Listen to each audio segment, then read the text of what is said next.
आज हम ईरान की जो जटिल स्थिति है उस पर गहराई से बात करने वाले हैं। हमारे पास कई तरह के सोर्स हैं, जियोपॉलिटिकल रिपोर्ट्स हैं, फाइनेंशियल न्यूज़ है और तो और ज़मीनी हकीकत बताती कुछ मीडिया रिपोर्ट्स भी हैं। साथ में एक बहुत ही दिलचस्प साइंटिफिक रिसर्च पेपर भी है। जब मैंने ये सब देखा तो मेरे दिमाग में एक ही सवाल आया, क्या ईरान की डूबती अर्थव्यवस्था, सड़कों पर हो रहे प्रदर्शन और कुछ महीने पहले इजराइल के साथ हुई जंग और एक ये जो नया परमाणु खतरा उभर रहा है, क्या ये सब आपस में जुड़ा हुआ है? मुझे लगता है आज हमें इसी पहेली को सुलझाना है। ये सवाल बिल्कुल सही है, क्योंकि ये अलग-अलग घटनाएं नहीं हैं। ये एक ही कहानी के अलग-अलग हिस्से हैं। और आज का सबसे बड़ा सवाल ये है कि क्या हम ईरानी हुकूमत को बिखरते हुए देख रहे हैं, या फिर वो और ज्यादा बेरहम होकर अपनी पकड़ और मजबूत कर रही है। और इसका जो असर है वो सिर्फ ईरान पर नहीं, बल्कि पूरी दुनिया की सुरक्षा पर पड़ेगा। तो चलिए एक कहानी की शुरुआत वहीं से करते हैं जहां से आम लोगों की मुश्किलें शुरू होती हैं, मतलब उनकी जेब से। ईरान की अर्थव्यवस्था इस वक्त बिल्कुल ढहने के कगार पर है।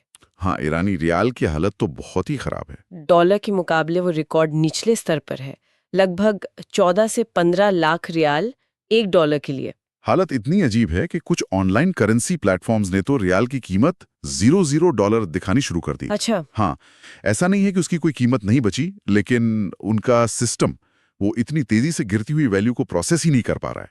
ये अपने आप में एक संकेत है कि हालात कितने बेकाबू हो चुके हैं। ये तो दिखाता है कि लोगों का सरकार की आर्थिक नीतियों से भरोसा, मतलब पूरी तरह खत्म हो गया है। बिल्कुल। और ये भरोसा खत्म क्यों हुआ?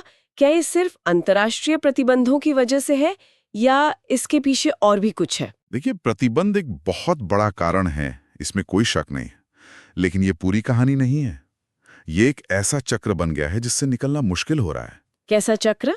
एक तो अंतर्राष्ट्रीय प्रतिबंध है, तो देश में विदेशी पैसा नहीं आ रहा। फिर सरकार अपना घाटा पूरा करने के लिए अंधाधुंध नोट चाप रही है, जिससे महंगाई और बढ़ रही है। हाँ। और जब महंगाई 40% से ज्यादा हो तो लोग क्या करेंगे? वो अपनी बची खुची जमा पूंजी को बचाने के लिए डॉलर खरीदने भागते हैं। इससे रियाल और कमजोर होता है। तो ये एक दुष्चक्र है जिसे सरकार तोड़ नहीं पा रही। और इस सब का सीधा असर ये हो रहा है कि लोगों के लिए 2 वक्त की रोटी जुटाना मुश्किल हो गया है। खाने पीने की चीजों के दाम तो 40% से कहीं ज्यादा तेजी से बढ़े होंगे। हाँ, बिल्कुल। और इसी वजह से, जैसा कि हमारे सोर्स बता रहे हैं, दिसंबर 2025 के आखिर में पूरे ईरान में प्रदर्शन शुरू हो गए। हाँ, और ये प्रदर्शन पहले के प्रदर्शनों से बहुत अलग हैं। कैसे? ये सभी 31 प्रांतों में फैल गए हैं, यहाँ तक कि उन छोटे शहरों और कस्बों में भी जहाँ पारंपरिक रूप से हुकूमत को समर्थन मिलता था। अच्छा। शुरुआत में लोगों का गुस्सा महंगाई पर था, लेकिन अब ये सीधा सीधा हुकूमत के खिलाफ हो गया है। नारे अब आर्थिक नहीं हैं, अब वो राजनीतिक हैं। यहीं पर हुकूमत का रिएक्शन देखने वाला है। ऐसा लग रहा है कि वो इसे कोई मामूली प्रदर्शन नहीं मान रही।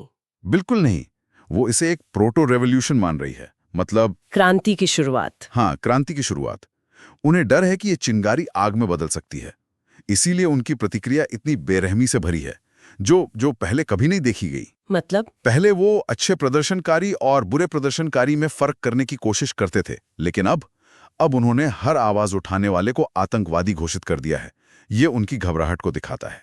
और ये सिर्फ कहने की बात नहीं है, जमीन पर आंकड़े भी यही कहानी बता रहे हैं। मरने वालों की संख्या को लेकर तो रिपोर्ट्स बहुत अलग-अलग हैं। कोई 2000 कह रहा है, कोई 20,000 तक। हाँ, आंकड़े साफ नहीं है। लेकिन गिरफ्तारी का जो आंकड़ा है वो चौंकाने वाला है। सिर्फ कुछ हफ्तों में 10,000 से ज्यादा लोग गिरफ्तार हुए हैं। अगर हम 2022 के महसा अमीनी प्रदर्शनों से तुलना करें, हाँ, तो उस वक्त 20,000 लोगों को गिरफ्तार करने में 3 महीने लगे थे। इस बार रफ्तार कहीं ज्यादा तेज है। ये तो एक सोची समझी रणनीति लगती है। बिल्कुल। हुकूमत डर का माहौल बनाकर किसी भी तरह की और बगावत को उसे सिर उठाने से पहले ही कुचल देना चाहती है। एक मिनट, यहाँ एक बात समझ नहीं आ रही है।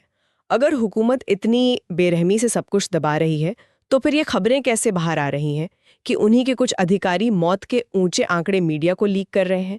ये तो विरोधाभासी लगता है। ये बहुत अहम नुक्ता है। क्या हुकूमत के अंदर ही फूट पड़ गई है? ऐसा ही लगता है। ये दिखाता है कि शायद हुकूमत के अंदर भी सब एकमत नहीं है। कुछ अधिकारी इस हद तक की क्रूरता से शायद सहमत नहीं है और अंदर ही अंदर इसका विरोध कर रहे हैं। जब कोई हुकूमत अपनी ही जनता पर इस तरह का जुल्म करती है, तो उसके अपने तंत्र में भी दरारें आने लगती हैं। और ये लीक हुई खबरें उन्हीं दरारों का सबूत हैं। बिल्कुल। इस डर और पैरानोया को समझने के लिए शायद हमें कुछ महीने पीछे जाना होगा। जून 2025 में हमारे सोर्स बताते हैं कि उस वक्त ईरान और इजराइल के बीच 12 दिनों तक एक सीधी जंग हुई थी। क्या उस जंग का आज के हालात से कोई लेना देना है? सीधा और बहुत गहरा लेना देना है। वो 12 दिन की जंग सिर्फ एक सैनिक हार नहीं थी, वो एक मनोवैज्ञानिक हार थी। मनोवैज्ञानिक हार? कैसे? उस जंग की शुरुआत इजराइल के अचानक हमलों से हुई, जिसमें ईरान के कई बड़े जनरल और परमाणु वैज्ञानिक मारे गए। इसने पहली बार ईरानी हुकूमत को आईना दिखा दिया कि वो उतने ताकतवर नहीं है जितना वो दिखाते हैं। हाँ, उनकी खुफिया एजेंसी और सुरक्षा तंत्र की कमजोरियां वो पूरी दुनिया के सामने आ गईं। तो आप कह रही हैं कि उस जंग ने हुकूमत का आत्मविश्वास हिला दिया। बिल्कुल। और जब एक हुकूमत को अपनी कमजोरी का एहसास होता है तो वो सबसे ज्यादा खतरनाक हो जाती है, खासकर अपनी ही जनता के लिए। हाँ, उन्हें अब ये डर सता रहा है कि बाहर से इजराइल और अमेरिका जैसा दबाव और अंदर से जनता का गुस्सा, ये दोनों मिलकर उनके तख्त को पलट सकते हैं। आज सड़कों पर जो क्रूरता दिख रही है वो उसी डर का नतीजा है। और उस जंग का असर सिर्फ ईरान की सीमाओं के अंदर ही नहीं हुआ। सीरिया में बशर अल असद की सरकार का गिरना भी ईरान के लिए एक बहुत बड़ा झटका था। हाँ, असद का जाना ईरान के लिए एक बड़ी हार थी। उससे लेबनान में हिजबुल्लाह और गाजा में हमास जैसे उसके जो प्रॉक्सी गुट हैं वो भी कमजोर हुए। हाँ, वो भी कमजोर हुए। और फिर सितंबर 2025 में संयुक्त राष्ट्र ने पुराने प्रतिबंधों को फिर से पूरी ताकत से लागू कर दिया। तो एक तरफ जंग में हार, दूसरी तरफ क्षेत्रीय ताकत का कम होना और तीसरी तरफ कड़े आर्थिक प्रतिबंध। इन सब ने मिलकर हुकूमत को चारों तरफ से घेर लिया है। ये सब तो बहुत बुरा है, लेकिन जब मैंने आपके दिए गए उस साइंटिफिक रिसर्च पेपर को पढ़ा तो मुझे एहसास हुआ कि असली खतरा तो कहीं और ही छिपा है, और उसकी शुरुआत भी उसी 12 दिन की जंग के दौरान हुई। आप उस 408 किलोग्राम संवर्धित यूरेनियम की बात कर रही हैं? हाँ, रिपोर्ट कहती है कि जून 2025 में जब इजरायली और अमेरिकी बम ईरान के परमाणु ठिकानों पर गिर रहे थे तो ईरानी हुकूमत ने अपने सबसे कीमती एसेट यानी 60% तक संवर्धित यूरेनियम को वहां से हटाकर खुफिया ठिकानों पर छिपा दिया। और सबसे बड़ी चिंता की बात यह है कि ये सारा यूरेनियम अब अंतर्राष्ट्रीय परमाणु ऊर्जा एजेंसी यानी IAEA की नजरों से पूरी तरह ओझल है। और मतलब वो यूएन की न्यूक्लियर वॉचडॉग है। बिल्कुल, जिसका काम ये पक्का करना है कि कोई देश चोरी छिपे परमाणु बम न बना ले। वो दुनिया की आंखें और कान है। और अब ईरान के मामले में वो पूरी तरह अंधेरे में है। उन्हें नहीं पता कि वो 408 किलो यूरेनियम कहाँ है, किस हालत में है और उसका क्या इस्तेमाल हो रहा है। और वो रिसर्च पेपर इसी छिपे हुए यूरेनियम के खतरे के बारे में बताता है। और ये खतरा सिर्फ ये नहीं है कि ईरान खुद बम बना लेगा। नहीं, खतरा उससे कहीं ज्यादा बड़ा और डरावना है। हाँ, ये उस पेपर का सबसे चौंकाने वाला हिस्सा है। वो कहते हैं कि परमाणु आतंकवाद के रास्ते में आज तक सबसे बड़ी रुकावट यही थी कि आतंकियों के लिए हथियार बनाने लायक यूरेनियम या प्लूटोनियम हासिल करना वो लगभग नामुमकिन था। ये बहुत मुश्किल टेक्नोलॉजी है। हाँ, लेकिन अब ईरान में जंग और अंदरूनी उथल-पुथल के बीच 408 किलो हथियार ग्रेड के करीब वाला मटेरियल एक तरह से लापता है। और रिसर्च के मुताबिक किसी आतंकी गुट को पूरा 408 किलो चाहिए भी नहीं, उन्हें सिर्फ 40 किलो की जरूरत है, एक काम चलाओ लेकिन बहुत विनाशकारी बॉम्ब बनाने के लिए। बिल्कुल, और ये कोई हाईटेक मिसाइल वाला बम नहीं होगा। रिसर्च पेपर के मुताबिक ये हिरोशिमा पर गिराए गए बम जैसा एक पुराने डिजाइन का भारी भरकम डिवाइस होगा।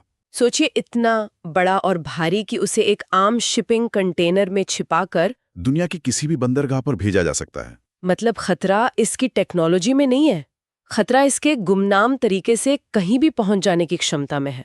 इसे ट्रैक करना लगभग नामुमकिन होगा। यही सबसे बड़ा खतरा है। अब परमाणु प्रसार का डर किसी एक देश से नहीं, बल्कि किसी ऐसे गुट से है जिसके पास खोने के लिए कुछ नहीं है। अगर ये मटेरियल गलत हाथों में पड़ गया तो हम एक ऐसी दुनिया में होंगे जहां कोई भी बड़ा शहर निशाने पर हो सकता है। इस पूरे संकट में एक और परत है जिसके बारे में हमारे सोर्स बात कर रहे हैं, और वो है पहचान और सूचना की लड़ाई। ऐसा लग रहा है कि जमीन के साथ साथ इंटरनेट पर भी एक जंग चल रही है। ये हर आधुनिक संघर्ष की हकीकत है। ईरान में प्रदर्शनकारी मौजूदा इस्लामिक गणराज्य को खारिज करने के लिए पुराने राजशाही के दौर के ईरान का झंडा इस्तेमाल कर रहे हैं, जिस पर शेर और सूरज बना होता है। हाँ, ये सिर्फ एक झंडा नहीं है, ये पूरी व्यवस्था को बदलने का प्रतीक बन गया है। और दूसरी तरफ हुकूमत क्या कर रही है? हुकूमत अपनी ताकत दिखाने के लिए सरकार समर्थक रैलियों के वीडियो जारी कर रही है, लेकिन सोशल मीडिया पर लोग तुरंत उन वीडियो की सच्चाई पर सवाल उठा रहे हैं। ये साबित कर रहे हैं कि वो पुराने या एडिट किए हुए हैं। ये दिखाता है कि जनता का सरकारी मीडिया से भरोसा कितना उठ चुका है। तो दोनों पक्ष अपनी अपनी कहानी को मजबूत करने और दूसरे की कहानी को कमजोर करने में लगे हुए हैं। तो अगर हम इस पूरी तस्वीर को एक साथ देखें, हमारे सामने एक ऐसी हुकूमत है जो चारों तरफ से घिरी हुई है। अंदर अपनी ही भूखी और नाराज जनता, बाहर से अंतर्राष्ट्रीय दबाव और प्रतिबंध है, और कुछ महीने पहले हुई जंग ने उसका सैन्य गुमान भी तोड़ दिया है। और अपनी सत्ता बचाने की इस हताशा में वो अपनी ही जनता पर जबरदस्त हिंसा कर रही है। लेकिन इन सबके बीच एक टाइम बॉम्ब लगातार टिक टिक कर रहा है। वो 408 किलोग्राम संवर्धित यूरेनियम, जो किसी की निगरानी में नहीं है। और जैसा कि रिसर्च पेपर बताता है, ये मटेरियल परमाणु आतंकवाद का एक ऐसा दरवाजा खोल सकता है जो अब तक बंद था। उस साइंटिफिक स्टडी में एक आतंकी समूह द्वारा बम बनाने की बात की गई है, जो अपने आप में एक भयानक सोच है। लेकिन जब हम इस पूरी बातचीत को समेट रहे हैं तो मेरे मन में एक और सवाल उठ रहा है। बताइए। जब एक हुकूमत को लगने लगे कि उसकी सत्ता हर हाल में खत्म होने वाली है, कि उसके पास बचने का कोई रास्ता नहीं है, तो क्या ये मुमकिन है कि वो खुद उस यूरेनियम को अपना आखिरी हथियार बना ले, ये सोच करके कि एक परमाणु बम ही उसकी सत्ता बचाने की आखिरी गारंटी है? ये एक बहुत ही परेशान करने वाला लेकिन जरूरी सवाल है। एक तर्क संगत दुनिया में कोई भी ऐसा नहीं करेगा।